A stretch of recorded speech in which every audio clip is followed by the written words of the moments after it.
connecting to the internet. Internet. Networking software. World Wide Web thing on a computer today. Computer. NetSurfer Pro. I submit to the approval of the 0 a.m. club. The man who says his name backwards. Once there was a man who said his name backwards. And whenever someone would hear it, it would be really weird. Because the guy would say it backwards. You're looking at me funny? Yeah, sorry. We're us and the rest of the members of the 0 a.m. club. We're kind of looking at this one, and didn't you tell us yesterday? The story of the man whose name was the same way forward as it was backwards. Well, yeah, but this is different. And the man who every time he said his name he would walk backwards. Okay, yeah, but that was a more visual affair. There was also the man who was backwards, and I don't even know how that one worked after you told us the story. Well, that's because I told it to you backwards. It was a puzzle story. Okay. I see my genius is lost on you. I'm going to leave now. Yeah, well, alright. So that one's clearly a wash. Next up for the possible inductees into the 0 a.m. club is Mr. Apparition. Ah, yes. Yes, I have come to submit my story to the 0 a.m. club. Yes, very good, yes. Now, This is one of my greatest creations. Okay, of course. So, Mr. Apparition, or could we call you Wario? Yes, you may call me Wario Garlic Emporium Incorporated Apparition. That's my full name, yes. I think I'll just stick with Mr. Apparition then. So it says you have a story here to tell the 0 a.m. Society. Yes. Possible for approval? Of course, yes. I submit to the 0 a.m. Society. The Ghost with the Yellow Hat. Once, there was a video game convention where everyone played the greatest video games, but they did not have Wario Incorporated. Yeah, WarioWare, I mean. Didn't have the LLC filed yet. Okay. Hold on, you're looking at me weird? Yes, I'm sorry. It's just, oh man, this is so embarrassing. There was a guy before the backwards person who told the story of the red-hatted apparition that was very realistic. What? Yeah, this is, oh man, oh geez, this is really embarrassing. And we've actually already approved them. If you'd like to say hi, hyper-realistic Mario. Hello! Yeah, this is, oh gosh, oh geez, this is so embarrassing. You've came all the way here, and I don't want to have stolen your thunder, but we do already have one hatted apparition character on us. Fine then. I'll have to take my stories elsewhere. You're missing out on $1 million investment, you know. Yeah, unfortunately, the 0 a.m. Society is more of like a worker-owned co-op thing. I thought it was a club. Well, it's a club and a society. We live in a society. Yeah, famously, the saying, I believe, goes, you either die a club or you live long enough to see yourself become a society. So, yeah, geez, I'm really sorry, Mr. Apparition. I just made it here in time. Sorry. Oh, hey! Thank God, Matthew. Oh, you're here. Yeah. Sorry about that. I was held up getting some food on the way here. You won't believe what happened to me at Burger King. Oh, man. Yeah. That's not my story, though. I submit to the approval of the 0 a.m. club, NetSurfer Pro. A whirlwind ride through the World Wide Web? Oh, so you've heard. Ah, yes. So you clearly know the co-host, Matt. Yes, and the co-host, Galen, actually. I believe that Matt was the main host. The go-host. The go-host. Oh. Oh wait, no, that was the spoiler for the third episode of Spooky Month. Dang. Yeah, so you're listening to this podcast, and we are, of course, right at the start of the spooky month of October, the only month where you are legally allowed to talk about horror movies and horror stuff. Yes. Otherwise, you do it illegally, which is cool. Yeah. And it's super cool to do it illegally. You know, the reason why there's so many, like, queer people who are into horror media is because, of course, they are being gay and doing crimes. Yes. If you have watched anything vaguely horror related, if you watch Coraline in November, that is still illegal and thus awesome. Yeah. The only thing that gets a pass is Nightmare Before Christmas. Yes, and that's because of a legal technicality. There was a whole court case about it. We'll do another episode about this, clearly. But yes, Spooky Month is upon us. We can now legally vent our interests. Yeah, vent? Vent. That was the word that I decided to go with. That's pretty suspicious if you ask me. I know. Yeah, so we've got a bit of a Shh! Don't spoil the twist for episode 2. Oh damn. So we've got a bit of a fun topic here. So last year for Spooky Month we talked about creepypastas and creepy video game web horror. Yes. And our topic for today is sort of a follow-up to that in a way. You could call it a spiritual successor. Nice. I like that. Yeah, so first of all, I want to talk a bit about just sort of the creepypasta renaissance. Yeah. So, I think I've heard a lot of people say this kind of started with Pets Cop, and I don't really know if I agree necessarily. I think Five Nights at Freddy's brought back creepypastas. Yeah. Five Nights at Freddy's. So Five Nights at Freddy's spawned the sort of theory culture of sort of the modern day. And I think that you can't talk about the modern creepypasta renaissance without talking about that as well, which is why we're briefly mentioning it. But, like, the sort of, like, you know, theory culture of, like, what's the real story is sort of inexorably tied with the creepypasta renaissance. Right, so to get you caught up, creepypastas are spooky stories on the internet. That's pretty much it. It comes from creepy and copypasta, a copypasta being a passage that would be copy and pasted around message boards. And the original wave of creepypasta mainly started on the X board of 4chan and included things like Slenderman, Jeff the Killer, and then there were a lot of video game related ones like Lavender Town Syndrome, Sonic EXE, Famously and Ben Drowned, which we did an episode on. Or a 2-part episode, I think. We did multiple episodes. Yeah. And then one of the famous offshoots of that was SCP Foundation, which kind of got to be its own sort of thing, its own wave, its own genre. Yeah. SCP style fiction, I think, like, gets into things like the Backrooms, you know? Yeah, like, well, so it's funny you mentioned that. Backrooms literally was a green text. Yeah, that's right. So here's the thing, is that there was a lull in creepypastas as a whole. It was, like, around the time that Ben Drowned stopped and was put on hiatus. Yeah. And I think a lot of it was just that a lot of kids were getting into creepypastas. And, you know, there's tons of people who have talked about how kids latch on to certain forms of horror at a young age. And a lot of kids' horror is, like, a thing. I'd see, like, Jeff the Killer and Slenderman and Roblox, you know? Yeah. And I think that was sort of deemed too cringe, and then creepypastas were too cringe. And then I think it was a mix of, people are now coming back around on cringe as a whole. We are sort of in a post-cringe world.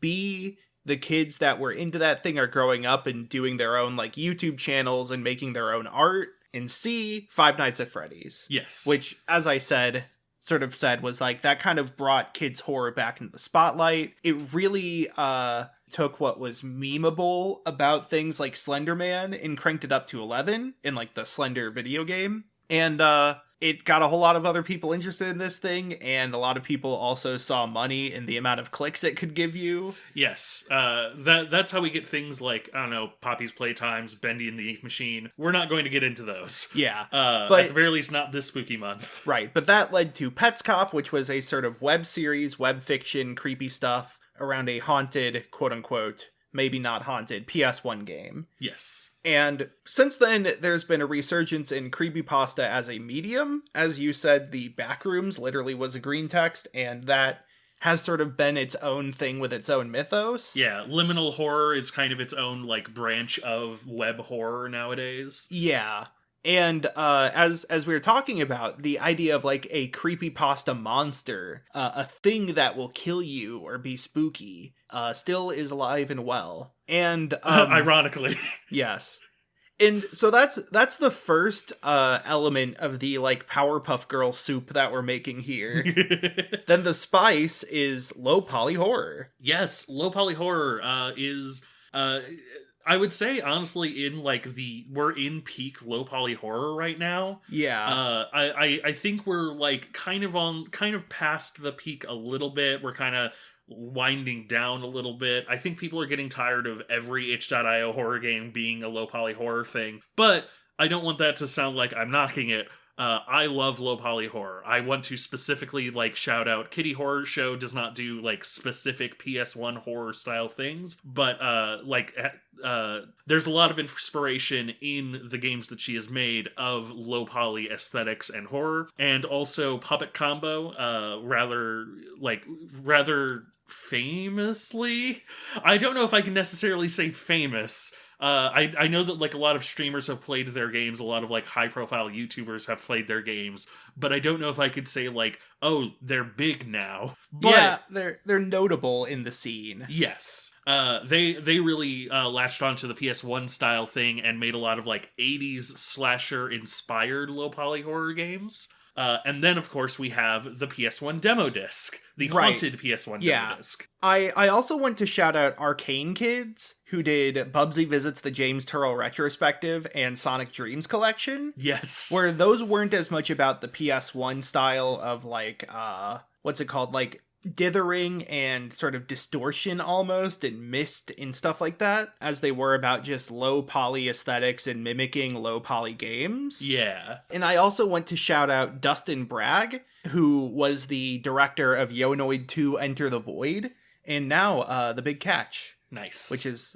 coming out, hopefully. I backed it already on Kickstarter. But Yonoid 2 Enter the Void was not necessarily a creepy game. It was a parody of Yonoid, and it was like this whole 3D platformer with nifty mechanics. It had a grapple hook. Yeah, but it was a throwback. It had the atmosphere, though.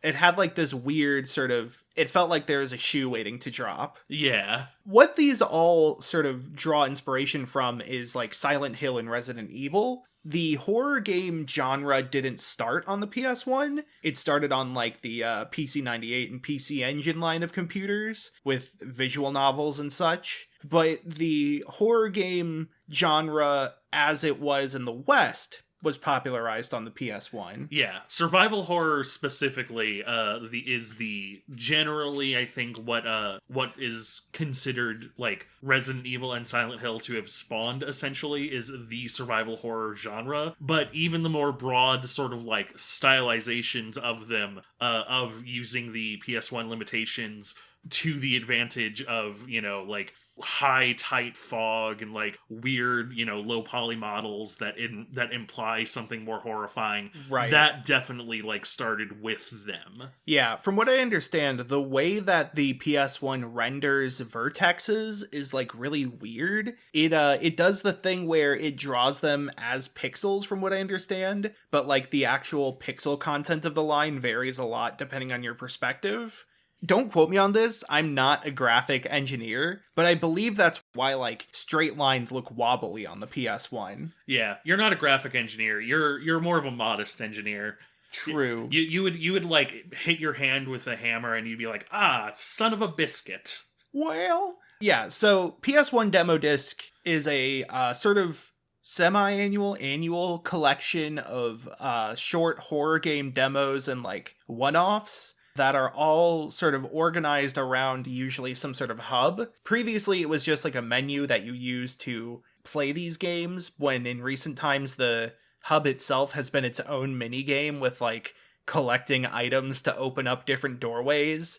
And not every game in the Haunted Demo Disc collection is PS1 in particular, but it's sort of the main like flagship of the movement as a whole. Yeah. I I know a number of games in the PS1 demo disc are also specifically meant to become full games later down the line. I know some of them have, in fact. Yeah, like Peeb 3D, which has the boner button.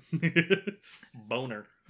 So yeah, I also view it as a natural extension of the pixel art renaissance. Yeah. You know, in the 2000s into 2010s, there was a huge pixel art renaissance, and currently, you know, there's still tons of indie games that use sprites in pixel art as an aesthetic, but I think now, as the sort of nostalgia wave has passed forward, now people are nostalgic for those low poly models of the generation of consoles of like the PS1 and Nintendo 64, which is why we're seeing so many low poly games in general. Yes. And the renaissance, not renaissance, the current like era of horror fits really well into that. You know, horror indie games post FNAF, post Bendy, post Spooky's House of Jump Scares, which is another one to shout out as well, yeah. And obviously post Petscop, all sort of work really well with this graphical style. Yeah. Oh, also shout outs to PSX Lilith. It's not really a horror game, but she's the one who did the Bloodborne demake. Yes. And she also is doing Bloodborne Kart. Yes. Just, yeah, shoutouts to PSX Lilith. This is only tangentially related, but also shoutouts to Autumn Ivy, who seems to be the voice actress that people go to for these styles of games, and that's fucking awesome, because Autumn Ivy is great. I love Autumn Ivy. Autumn Ivy, if you ever want to be a guest on our show, please don't. I will be starstruck. I won't. That's sort of the current era of low poly horror. Did you have anything else to add to that? I do. The only thing I would specifically add is I don't know how long it is. It is going to continue to be the current mood, essentially. There are going to be people who still do it in the same way that we have people who still do pixel art, of course. But, like, I think as the nostalgia circuit kind of keeps moving forward a bit, and we get to, like, the you know, the PS2 and GameCube era being the sort of, like, big nostalgia thing. We're already seeing this with, you know, like A Hat in Time or other... I give it like 3 or 4 years of like this style of horror, and then there's going to be like 1 or 2 big games that are based specifically off RE4 or Eternal Darkness. Yeah. That will then, or Silent Hill 3, that will then like become big. Yeah, which I am personally even more excited for, I will say. Mm-hmm. I love low poly horror. I love it. I do not care how saturated the market gets, but I will say I am even more excited for like the GameCube and PS2 era horror revival that is just around the corner. Yeah. So that's the spice, and then the everything nice is Mario 64 Iceberg. Yes. So Iceberg videos, they were kind of a flash in the pan. You still see people make them, and there are still people whose channels are kind of built around them, but they aren't as big as they were before. The iceberg is essentially, you know, the tip of the iceberg. The phrase and the concept of knowing the tip of the iceberg. Yes. The further you go down the iceberg, the less you know about the subject. First, I believe this was used to represent things that, like I've seen it a lot early on for, like, music tastes or, like, YouTubers or stuff like that. Yeah. Where it's like, oh, you know, the top one is, like, Panic at the Disco, Taylor Swift. And then you go down and down and down, and towards the bottom, it's things like Far Side Virtual and, like, Godspeed You, Black Emperor, in Sun... circles, smiley, whatever sun is. And then at the very bottom, it's giraffes. Is that the giraffes deck? Yes. You said that last time I brought up giraffes. It's my catchphrase now. And then below that is my uncle on SoundCloud. Yeah. But then people started doing it to refer to sort of topics and fun facts and trivia about things. Yes. So, like, the Lost Iceberg might include, like, at the very top, it's, the island is the afterlife. And then it's, like, the numbers 4, 8, 15, 16, 23, 42. And at the bottom, it's, like, Rosicrucianism. I, as someone who did not watch Lost, have no context for any of this. I do know the numbers, of course. Yeah. Essentially, it's that the lower you go, the weirder it gets and the more offbeat it gets, and the more complex the descriptions are. Yeah. And this sort of naturally lends itself to horror, I think. Yeah. Because, like, Oh, usually... sorry. Hold on. I just have to remember, my favorite iceberg is the Magic the Gathering rules iceberg. Oh, yeah. Where, like, the bottom layer has things like casting Panglacial Worm while activating Salvala, Heart of the Wild, is it? The mono green Salvala? Or, it has the great things like casting Brainstorm in your upkeep after Sylvan Library. Or no, it's casting Brainstorm in response to Sylvan Libraries, triggers, stuff like that. Really funny things you should do in a competitive environment. Yeah. If there's one thing we can influence you to do, it's you should play competitive Magic the Gathering, and you should play it terribly. You should go flood the market. Everyone go sign up to tournaments. Make it as miserable as possible. Okay, so here's what you do. First you play your copy of Opalescence, and then you play your copy of Humility. And then you return those to your hand, you play your copy of Humility, and then you play your copy of Opalescence. So, Yeah. icebergs. Yeah, so one of the most famous icebergs was the Yes. Mario 64 iceberg. I would argue that the Mario 64 iceberg essentially kind of created the language of icebergs as they exist today. Yeah, I see so many references to it in other icebergs, especially the do not research. Yeah. Yeah, so, you know, the first layer is like there are 120 stars. Lackey 2 is the camera. And then going down, it's some things like L is real and other like popular things like that. Yeah. Cold crevasse. Yeah, the Space World demo. Quiet no running in the halls. And then you go down and there's Wet Dry World negative emotional aura, which is just that Wet Dry World is kind of eerie and depressing, especially the weird little low poly city in there, which I can kind of understand. And then there's the every copy of Mario 64 is personalized. Which I have some opinions. And here we go to the main subject. Yes. Mario 64 creepypastas in the year of our Lord 2019 through 2022. Yes. I'm going to call the personalization era of Mario 64 creepypastas, because that's kind of the tying force, even when it's not exactly the tying force. It's sort of, this is the era we're in. Yeah, so this actually was also originally a green text. Yes, I do remember this actually.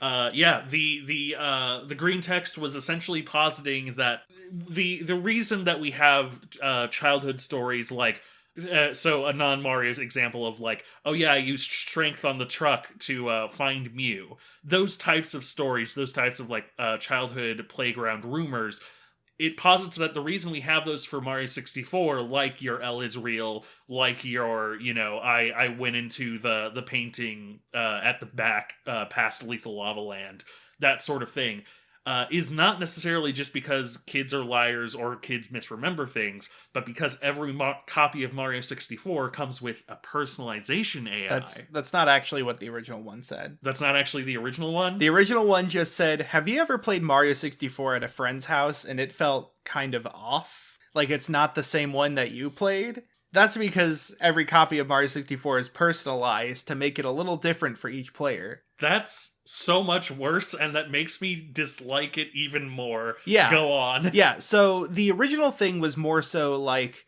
does it feel uncomfortable playing another person's copy of Mario 64? And I guess I never really felt that way, but I guess enough people did that they were like, oh, I get it. It uses sort of leading questions. Yeah.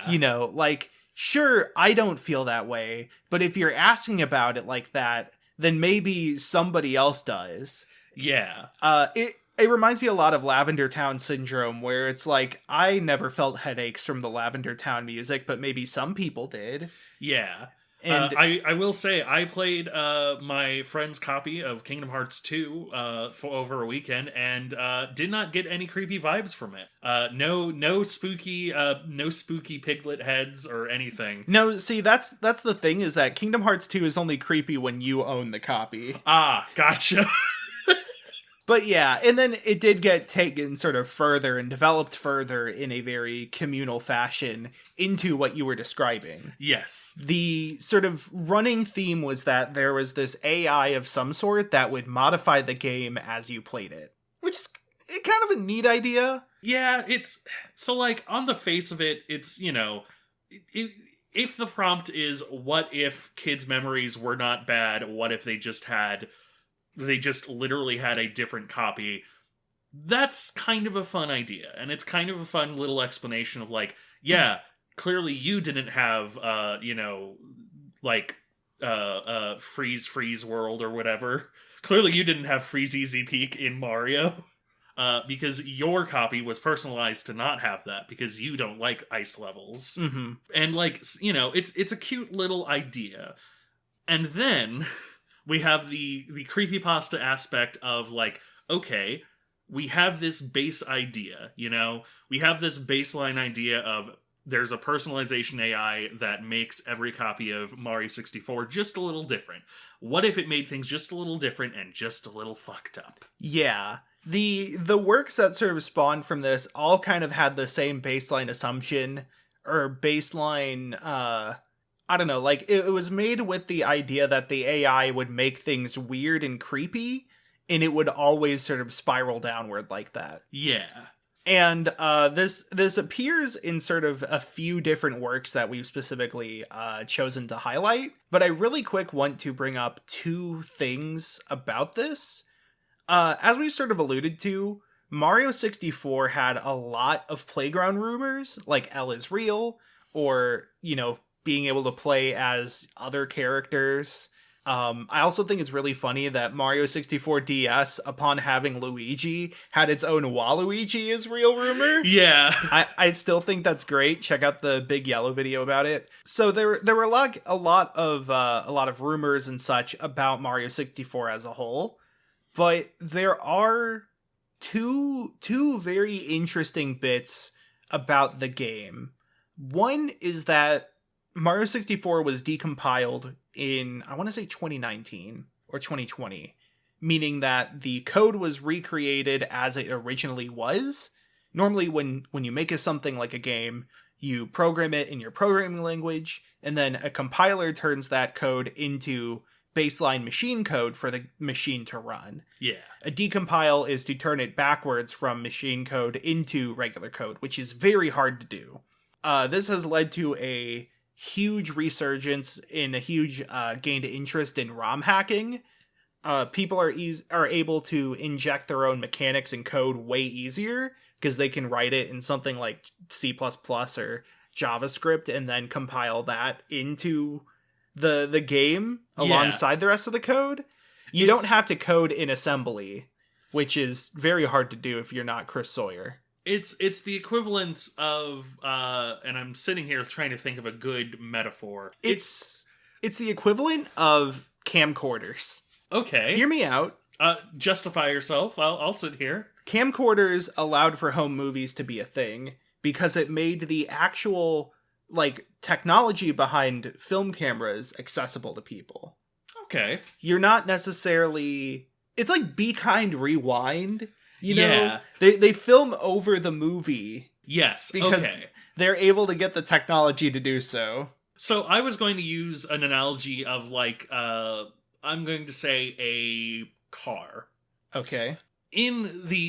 So ROM hacking existed, but ROM hacking before it was fully decompiled was like tinkering with a car, adding things to the engine, taking things out of the engine, what have you. Decompiling is like we now have the entire manual and could like literally build a new car using the parts. Yeah, sure. So that made it a lot easier to add these like weird effects and stuff into the game, along with just better tools being implemented for adding things like models and AI NPCs and whatnot. But also, Mario 64 is particularly interesting, and this is sort of a postulation as to why people are making so many content around this game in particular. Yes. Mario 64 is the game with the least fourth wall remaining.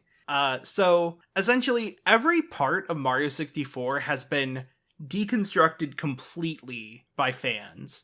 You obviously have the decomp, as mentioned. There's also people like Panin who have examined mechanics inside and out to know exactly how they work, like how walls work, how slopes work, how coins work, how Goombas work. How blinking works. Yes. There's also, how RNG works and, the specific cycle that RNG goes on. Mm-hmm. How butterflies and fish work. Yeah. Then you also have things like how people are sort of trying to reverse find all of the textures in the game and find, the high-quality versions, the HD originals. I think this was briefly mentioned in Kid Leaves Stoop's most overused game graphic texture. Another big one that is commonly referenced is the Wet Dry World Skybox. How people have found the exact picture of the city present in Wet Dry World Skybox in the filters they use to edit it.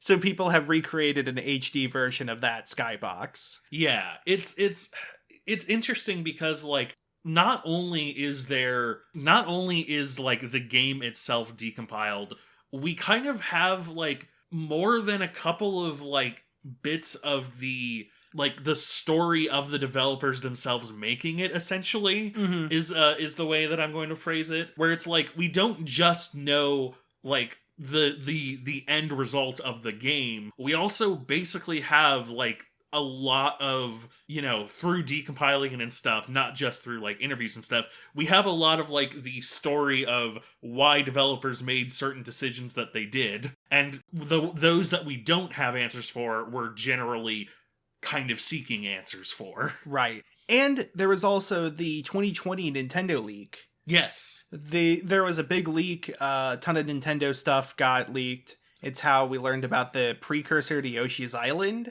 that had this weird ant guy who's not a Minecraft YouTuber. But some of the things were early Mario 64 builds that included early beta levels, like the eponymous Funhouse. Yeah. I don't know why I said also eponymous. Notorious Funhouse. I believe it also included some early concept models for Luigi, because one of the big reveals was that 24 years and 1 month after Mario 64 came out, L was in fact real. Yeah. The 2020 leak was, so from my understanding, there was sensitive information in the leak that probably should not have been leaked, and that's probably no good. And leaking in general is sort of a little more morally dubious than other things, but at the very least, looking at the end result of decisions that Nintendo has made and code that Nintendo has made for these games that are really, really long-standing and classic, and we now have even more information about them, it's really, really interesting. Yeah, the history behind these games that are literally world defining, they've literally changed the world, in some ways, is very, very historically valuable, very culturally valuable, and pretty neat. So yeah, those are all sort of other factors contributing to the specific fervor around this specific game. And now I guess we're going to go into 3 sort of video series about Mario 64 personalization. Yeah. Oh, wait, there is one more thing to talk about, which is the Wario Apparition. Yes. Which was that there was an E3 where they had Charles Martinet hooked up to a face rig, sort of. Yes. The facial capture. This facial capture is famous in Mario Teaches Typing 2, because there's the specific Mario face capture that talks to you and is I know you're going to be a great typist. That saw a lot of use in the YouTube poop scene. Yeah. Because it was a really good source. Yeah, and similar technology was used for the Donkey Kong Country TV show. Yes. But for this E3, he was hooked up to a Wario face, because I believe this was promoting Wario Land. Yeah. Yeah, it was like Wario would show up and be like, "You like this video game? Well, I'll show you a better one. You want fun? Wario give you fun." Yeah. And for some reason, people thought this was creepy enough to put into these creepypastas. Yeah. So the Wario apparition became its own sort of monster. It's not really related to the every copy is personalized. I guess the idea is just that Wario wants to kill Mario, but for real this time? It's okay. We're going to get into the Wario apparition a bit.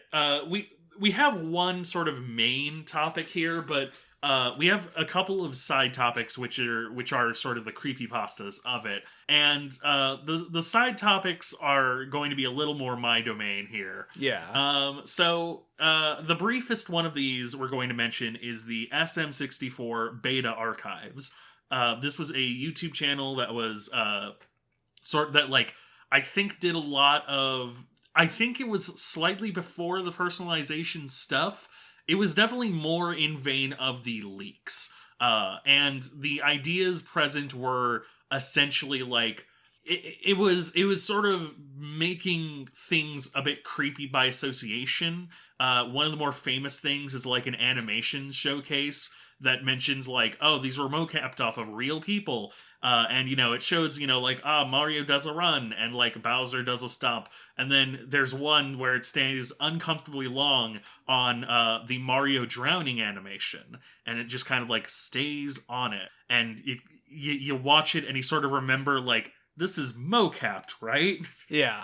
And then there's like a music test showcase where the picture is just Mario standing in the water. Yeah.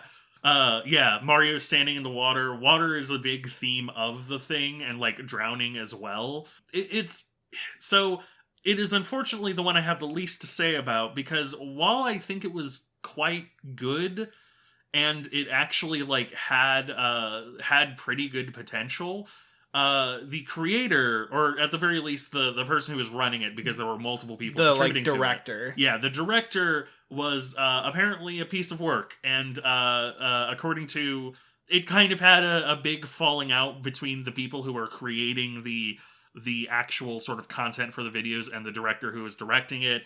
It kind of dissolved, as it probably should have, because don't work for people who are shitty. But it is kind of sad that it is sad that the director was a piece of shit, because it seemed like it had pretty good legs. Yeah, there was an ARG part of it as well, of like files that you needed passwords to open. Yeah. And there was a lot of neat ideas, and it's sad to see the story wasn't finished, but for good reason.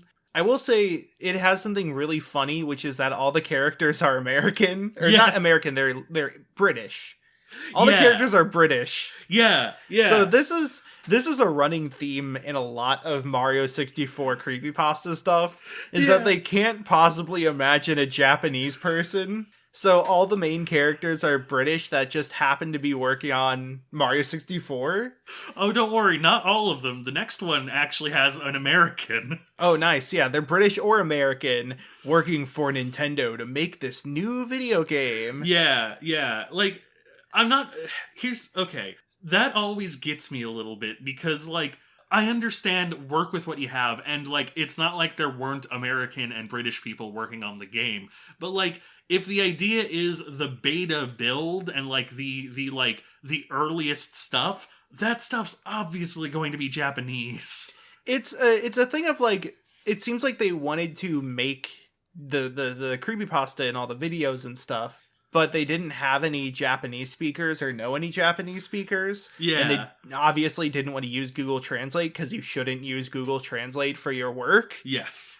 So they just went with the next thing, which was to justify it in lore. Only sort of diagonally, though. Yeah. I can't wait for the Alan Please Add Details creepypasta. Yeah. Where it turns out he's Ethiopian for some reason. Wait, hold on. Was Alan Resnick the Alan who needed to add details? Oh my god, we've cracked the case. here at the 0 o'clock a.m. club. Good work, 47. So yeah, the second one we're going to be talking about a little less briefly is the... so I believe the title is Super Mario 64 Classified. It's the Greenio series based off the idea of the 1995 build and an ARG sort of surrounding it. Yeah, something you'll see a lot is the Space World 95 build. Space World is the precursor to the Tokyo Game Show. It was the sort of the main video game show at the time. Yeah. And there was footage of a build, or of a beta build from this show, and people have been sort of hounding for it and searching for it since. And I believe some of that was in the 2020 leak. Yeah. So the Greenio series, no shade at Greenio. Do not know Greenio. I'm about to say some criticism of this series, but I'm also going to say some positive things. Just want to make it perfectly clear. This is not like, oh, Disney did a terrible thing. This is just like, hey, a creator made something, I have comments. So with that out of the way, I don't like this series. Okay. This is really funny because he showed me like 10 minutes or 15 minutes of this series before recording. Yeah. Okay. So here's, I think, my main criticism. The crux of the series is that the various characters, Mario, Luigi, Peach, I believe also Wario, the Wario Apparition is in it, probably also Bowser, are all like AIs that were created to make the game as, lifelike and realistic as possible.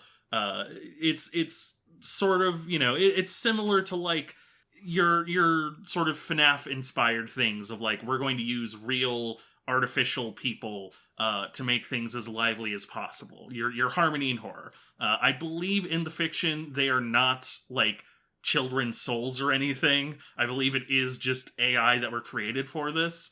But in being created for it, they are now, like in torment essentially.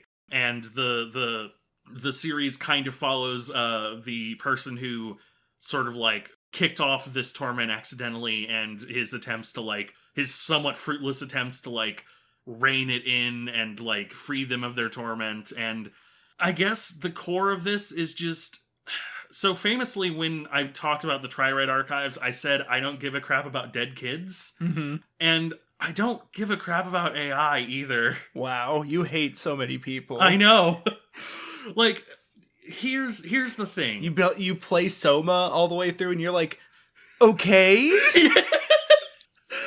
Every time I watch a new Black Mirror episode, I'm just like, who cares? It's technology. Hit the power button. Would it be kind of funny, mate, if playing Mario 64 and some of the characters like Luigi came to life? Would it be kind of weird, mate? Wouldn't that be fucked up, mate? Wouldn't that be a little fucked up, mate? So here's the thing. I think that this series, again, I don't want this to be fully negative. I think the series does do a lot of interesting things with the premise. Barring the idea of, but like barring the whole like an American and a British person working on this series, like working on these pre-release things. An American and British person walk into a bar and the bartender says, "Welcome to Mario 64. Thank you so much for playing my game." And then the American goes, "Oh wait, hang on. There's drinking in this game? This is gonna make this rated E. This is gonna make this rated M." And so like, I think it does do interesting things with the format. The video that I specifically showed Matthew shows like a promo reel of like Luigi showing gameplay as though it's like this, like this thing that's supposed to be interjected, or like a VHS tape that goes out as promos. And it shows Luigi going through things as normal, and then things get a little scarier and a little scarier. But the crux of it is that Luigi ultimately like has to go down in a really, really deep water place. Mm-hmm.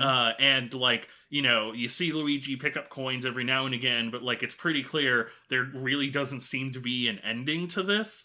And eventually you see the life counter tick down and tick down and tick down, and eventually he drowns. And then it cuts to like a scary Mario face. And then at the very end, as kind of a really funny bit that I don't know if it was necessarily intentionally funny, but it shows the famous El is real statue sort of like spawning into place in the courtyards as if it is in fact his gravestone. And I like this idea. I like this idea of recontextualizing things. I like this idea of like using the game mechanics themselves to tell this story. However, I am a little bit sick of like real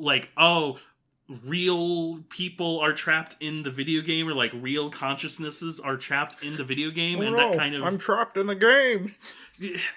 I'm a little sick of it personally. Ever since that episode of Gravity Falls, you can't do trapped in the game anymore. When Seuss accidentally locks himself inside an arcade cabinet. I thought you were about to say when Seuss dates a visual novel girl. That one was pretty good too. That one was also very good. But yeah, it's like, I think you can make them work, but I feel like you have to have something else. It can't just be an AI is trapped in the game, oh god. Like, and credit to Granio. I believe that they are trying to do interesting things with it as well. There are other storylines that are kind of going on that I'm not going to get too deep into. But I feel like just at the outset I was kind of turned off by the AI are real and they're being tortured, because Ben Drowned has done it. Especially the drowning. So much drowning. Yeah. It's I don't want to be like, oh, you can't make any media unless it's 100% wholly original. Like, obviously not, but you have to give me a reason to care aside from this, you know? Also, if your twist is that character drowned, like, come on. What are you doing? Did you come up with... Make him, like, trapped in an avalanche or something. Then you could use the cold crevasse. Just come on. You can't do drowning for another, like, 10 years. Yeah. You can't do drowning until it's become a retro reference. A retrance. A retrance. Yeah. Plus, if you did Avalanche, then you could use it as a cold open. Mm-hmm. You could book a flight tonight. Yeah. I also wanted to bring up Mario Nova 64, who apparently some of their work was stolen for the beta archive, so that sucks. Oopsie. But Mario Nova 64, for one thing, they helped showcase and highlight some of the stuff from the 2020 leak.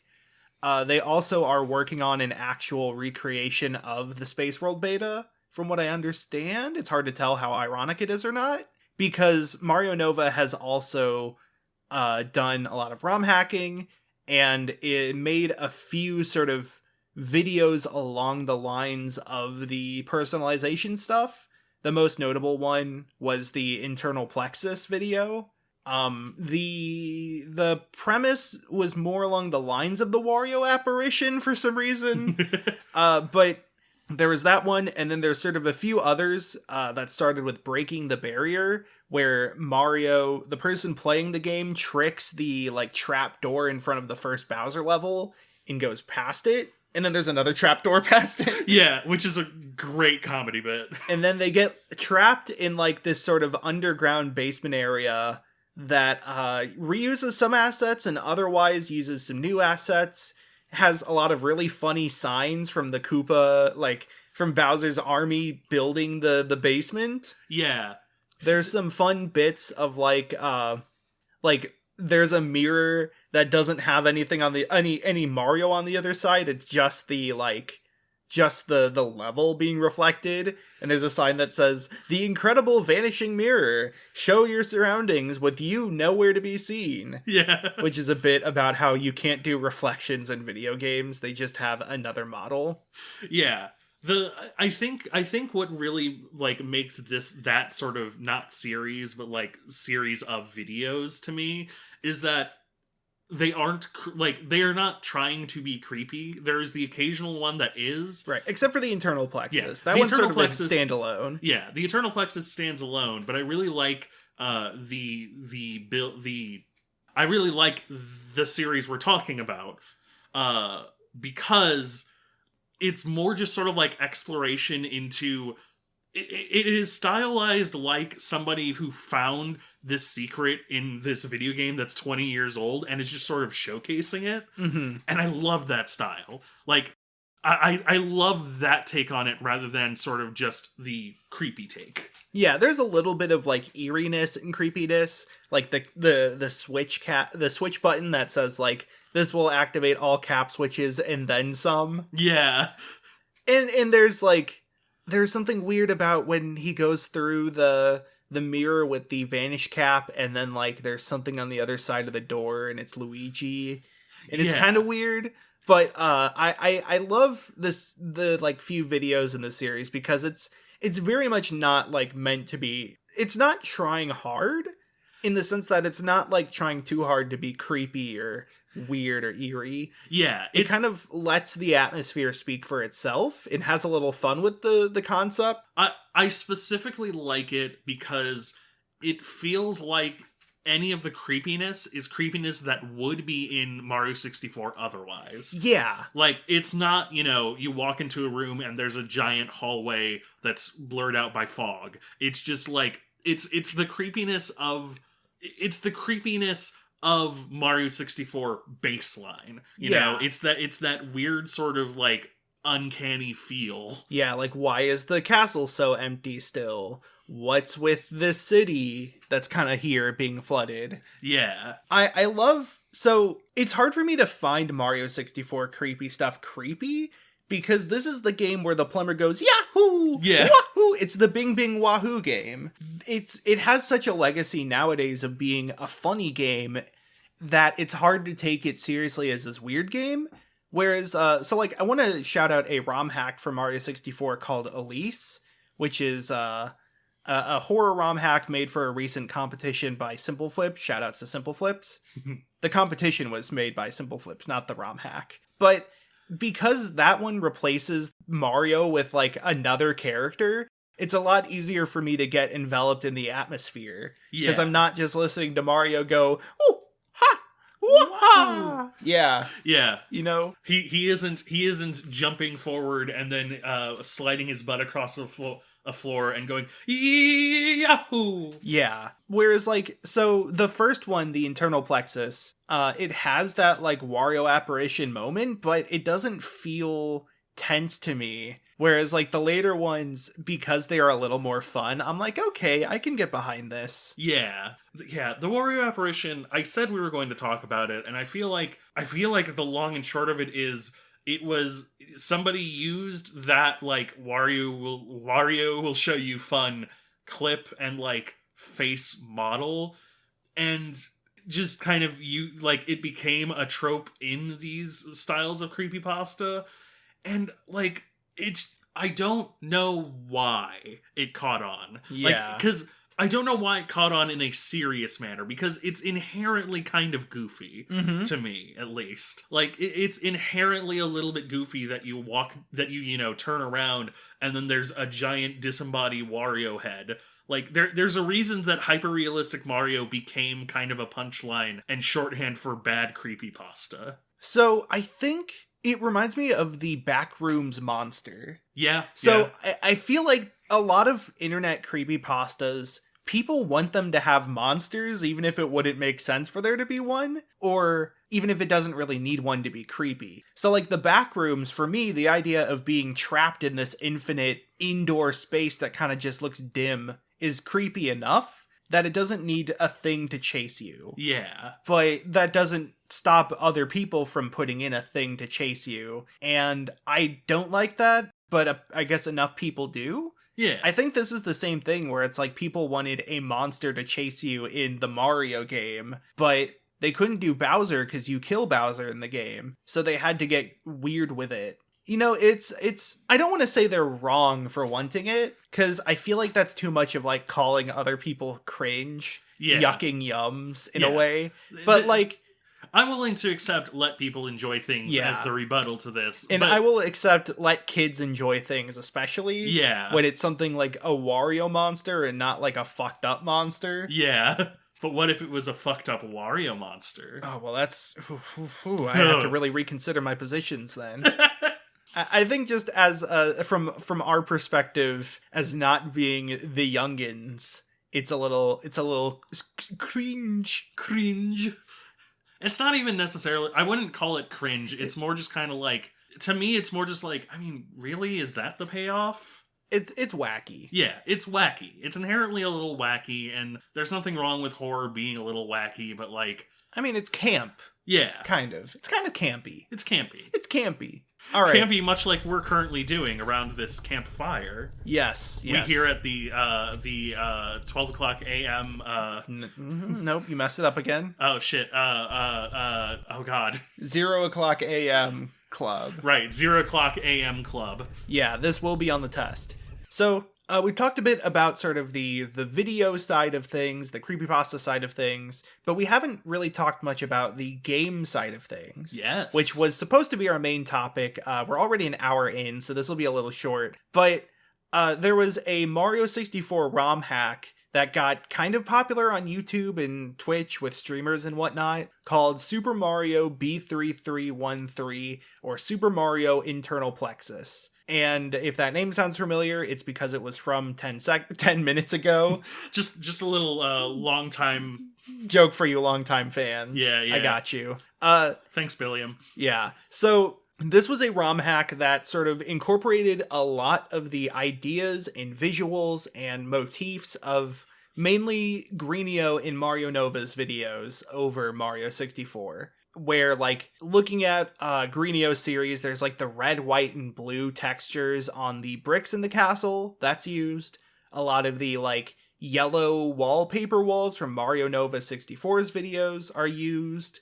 In general, it's sort of like, the idea is if the personalization AI went out of control and made it too big. Yeah. That's how I would put it, it's like, so, assuming there is an AI that can shape the game and make more of the game, what if it just kept going and kept making more? It doesn't make sense. It's a little creepy at times. It's not creepy at times. There's like legitimate levels mixed in with the not levels. Some levels are way too big, as if the AI didn't know how to make a good level. Yeah. Some levels are just the right size and they're completely playable. So this, I believe, gets into what I'm going to call a new segment here, which is Net Surfer Versus. Yeah. Because we actually have pretty different opinions about this. Let me add a few more things, though. Oh, yeah, go So ahead. there's a few important facts to note about B3313.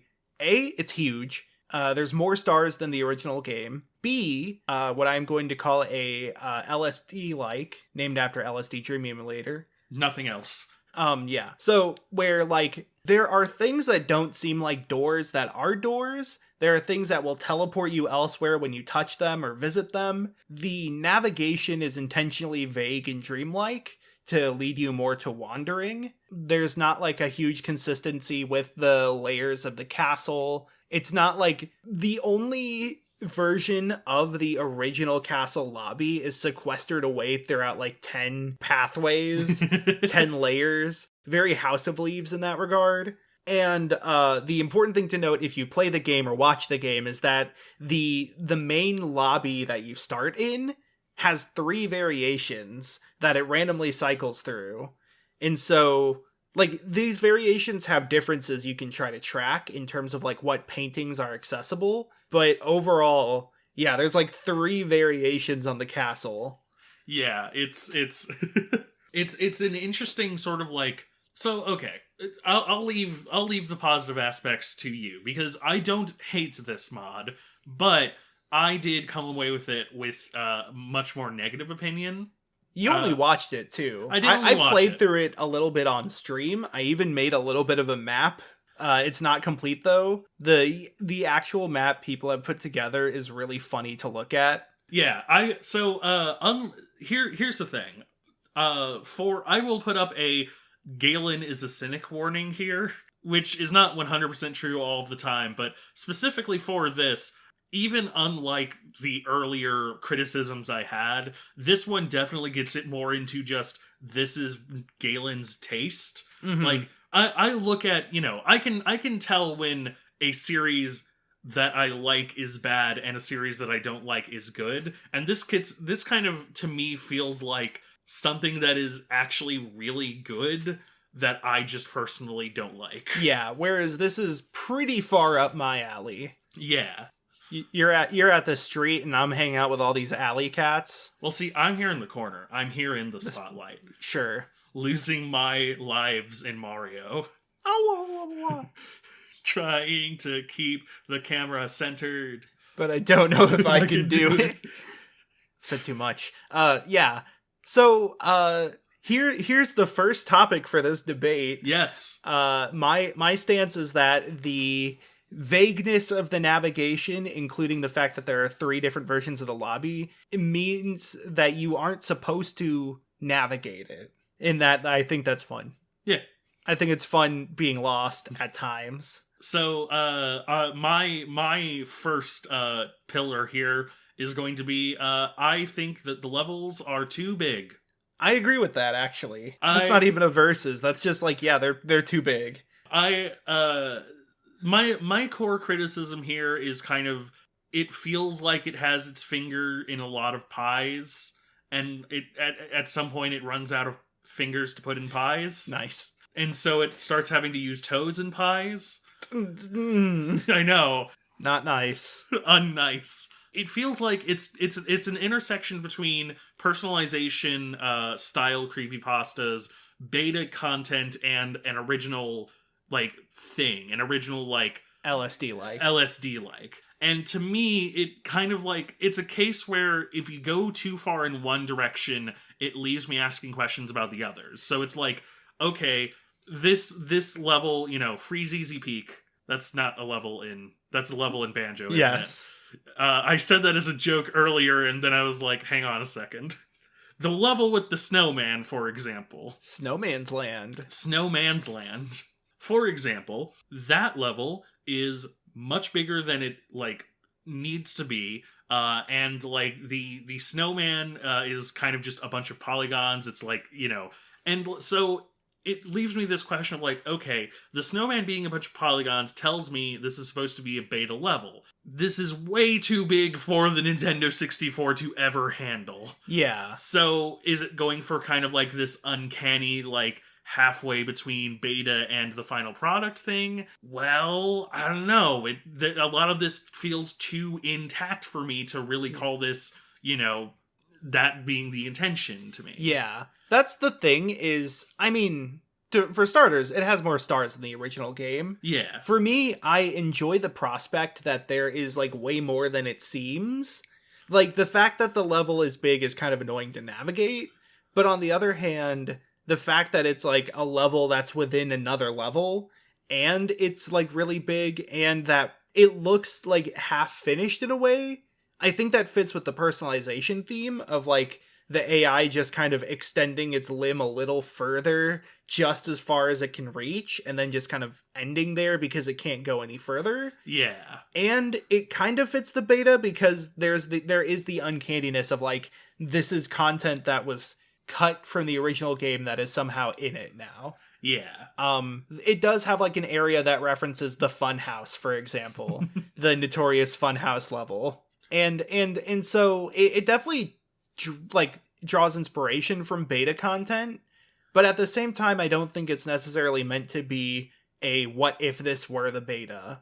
I don't think that's necessarily a part of the triangle it's trying to associate with as much as you are getting the impression of. Yeah. Which isn't necessarily your fault nor its fault. Yeah. It's just that Mario 64 content often looks like it's about beta Mario 64, as we have discussed.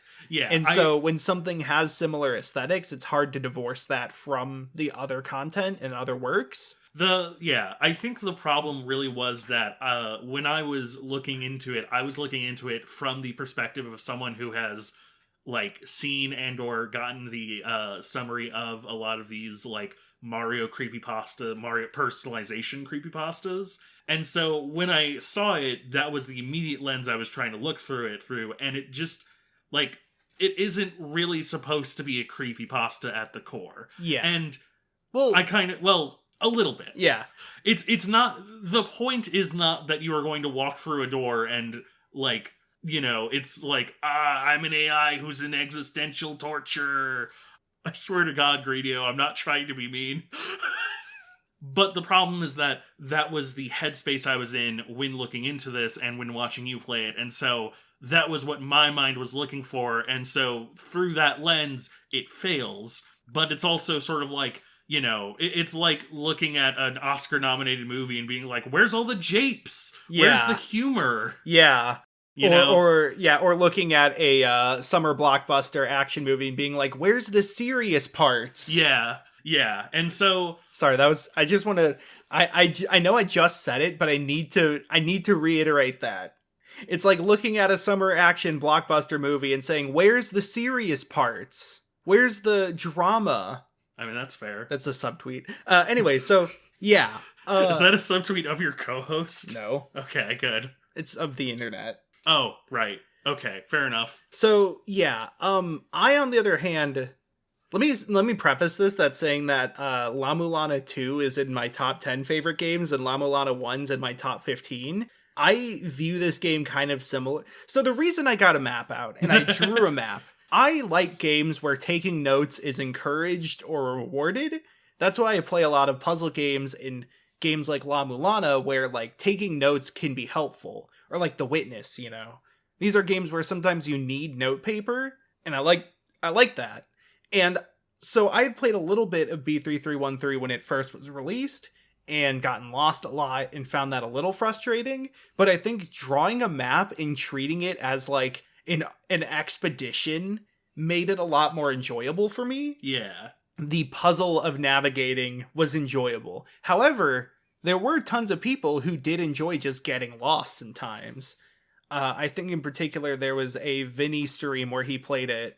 And, like, he found an area where, like, a ghost Mario floated towards you and made you die. Yeah. And he spent the next hour and a half trying to get back to that room. And the fact that something like that exists, where, like, it's so far down in the number of layers that you don't know how to get there again, but you know that it just happened. That's sort of the thesis of...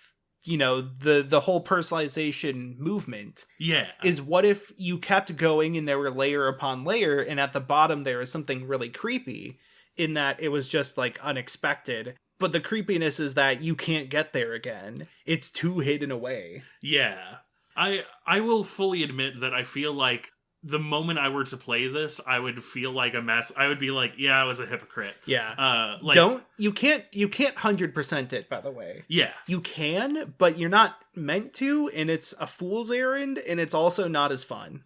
I believe that there's 140 stars baseline, and there are five question mark stars, essentially. Like, the max you can get is 145, but 5 of them are specifically RNG. You're not supposed to find all 145 stars. Yeah. I know that is a contentious thing to say nowadays. Like, a game where you're not supposed to get everything in the game, what gives? Yeah. But I don't mind that. Yeah. Yeah, especially from a fan work. Yeah. Like, a fan work that's building off of the legacy of a lot of, you know, a lot of sort of Mario 64 is creepy, what if we did more with that concept things. It's sort of ironic, but also fitting that the whole creepypasta movement is around the idea of a personalization AI that expands the game more and adds more to it. That's what the fans have been doing. Yeah. Is they have been personalizing the game by adding their own spin to it based on, you know, what they like, what they know, what they wanted out of the game, and expanding it further. And in a way, B3313 is just some fans who went too far and made too much to add on to the game. Yeah. And, like, you know what? That's kind of awesome, honestly. It was a metaphor the whole time. Ooh. I think the only last thing that I specifically want to say, personalization, is, hello, any content creators out there. If you are doing any video that has to do with personalization, I'm not saying that you have to throw up kayfabe at every moment, but, like, throw up a little kayfabe. Like, throw up a little thing of like, by the way, this is all just fun stories on the internet. I have seen. Oh, so break kayfabe a little. Yeah, break kayfabe a little is, I guess, what I mean. Like, I have seen there's a creator who did a deep dive into Super Mario 64 Icebergs that was good, but like I remember one specific moment where he was like, the personalization AI probably does not exist, but I know that there are people who believe that it does exist, and I'm just kind of like, who? Give me names. There are people who believe the Earth is flat. There are people who believe that if you use strength on the truck in Pokemon, you can get Mew. They're wrong. Yeah. Like, I don't want a repeat of losing track of things, We are at a post-childhood rumors state with the old games, and like, on one hand, we've lost something there, but at the very least with like the old games, I think it's fair to just be like, here's the extent of all of these games, and anything past this is fan-made works. See, on the other hand, I think the people who lament the loss of the childhood playground rumor just aren't hanging around kids, which is probably a good thing, but but like, you think of stuff like Herobrine, and that is essentially the same as pushing the truck to get Mew. I mean, yeah. Like, that's they a good still point. exist. You're just not paying attention to them. Yeah. And I think, in a way, a lot of the, like, childhood playground secrets are very similar to the stuff people call cringy, in that, like, what if the game had this thing in it that is so popular nowadays? Yeah. After all, what if you saw your friend and you were like, did you know that in Freddy game, there's a ghost Freddy that appears randomly and crashes the game? Like, that's the same thing as being like, did you know that if you fight Red with the exact same team that Ash has in the anime, you get to fight Super Red, who has a rare Pokemon? Yeah. Yeah. Yeah.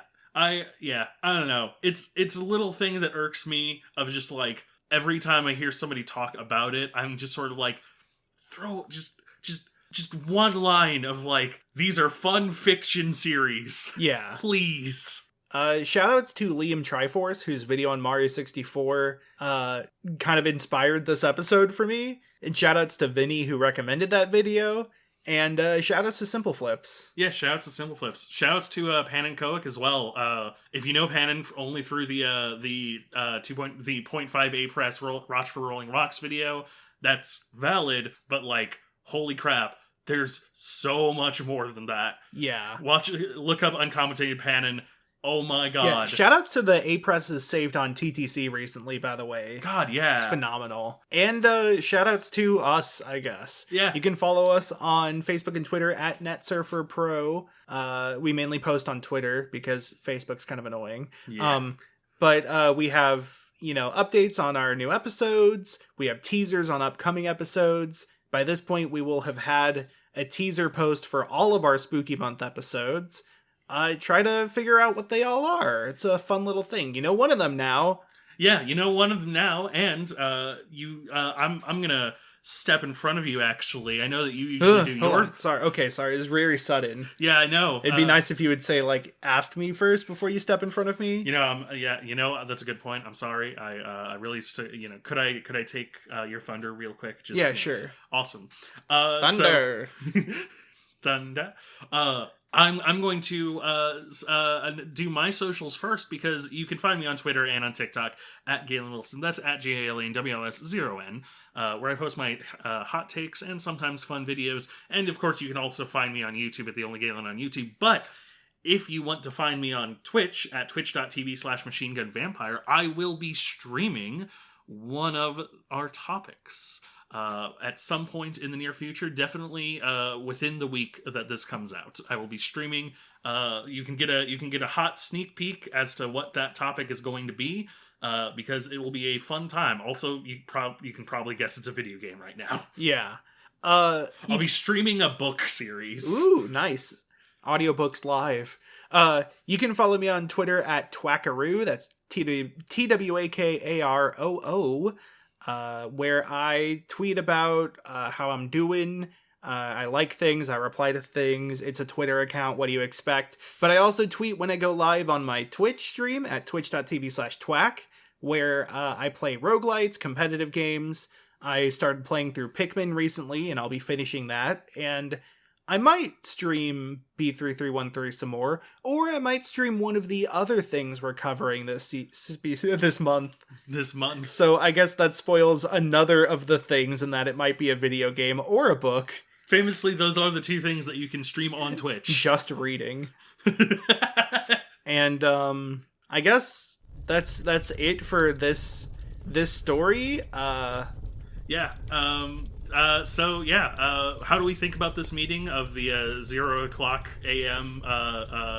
Club? Well, we somehow managed to drive away everybody that wanted to join, so it's still just us two. I'm still here. Hyper-realistic Mario. Okay, fine. It's just us three. Hopefully next meeting has some more interesting people to join, because it's a bit of a sausage fest, if you ask me. Which is to say that we're going to grind up hyper-realistic Mario and turn him into sausage. Haha! The spooky twist! Germa reference.